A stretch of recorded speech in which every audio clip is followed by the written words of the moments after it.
નમસ્કાર, આપ જોઈ રહ્યા છો સ્પાર્ક ટુડે ન્યૂઝ। ચોથી all India inter zonal karate championship 2025માં દિલ્હી ખાતે ગુજરાતના ફાઇટર્સે અદ્ભુત દેખાવ કર્યો।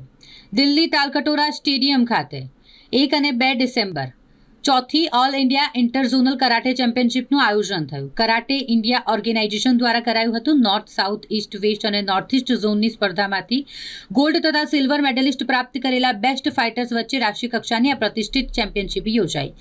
વેસ્ટ ઝોનના 7 રાજ્યોમાંથી ક્વોલિફાઈડ ગોલ્ડ અને સિલ્વર મેડલિસ્ટ ફાઇટર્સ અને karate do federation of Gujarat તરફથી ગુજરાતનું પ્રતિનિધિત્વ કરતા વડોદરાના ખેલાડીઓએ પ્રભાવશાળી પ્રદર્શન કરતા રાજ્યનું નામ રોશન કર્યું। જેમાં પાર્થરાજસિંહ જાડેજા, જેને 40 કિલો સબર કેટેગરીમાં ગોલ્ડ મેડલ હાંસલ કર્યો, અદ્વિકા ચંદ્રા, જેણે 45 કિલો કેટેગરીમાં ગોલ્ડ મેડલ હાંસલ કર્યો છે, 60 કિલો કેટેગરીમાં યશવી પટેલે ગોલ્ડ મેડલ હાંસલ કર્યો અને સિનિયર કેટેગરીમાં કાર્તિક થયાલે ગોલ્ડ મેડલ હાંસલ કર્યો છે। આ ચારેય ફાઇટર્સે પોતાના ઉત્તમ ટેકનિક, શિસ્ત અને ફાઇટિંગ સ્પિરિટ દ્વારા સમગ્ર વેસ્ટ ઝોન, ગુજરાત તથા વડોદરાનું ગૌરવ વધાર્યું છે।